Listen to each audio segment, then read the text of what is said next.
శ్రీకాకుళం జిల్లా పాలకొండ నియోజకవర్గం విక్రమపురంలో షర్మిల 216వ రోజు పాదయాత్ర ముగిసింది.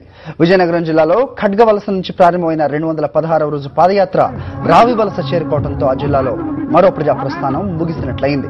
అక్కడి నుంచి 1.5 కిలోమీటర్లు నడిచి శ్రీకాకుళం జిల్లా కెల్లా చేరుకున్నారు షర్మిల.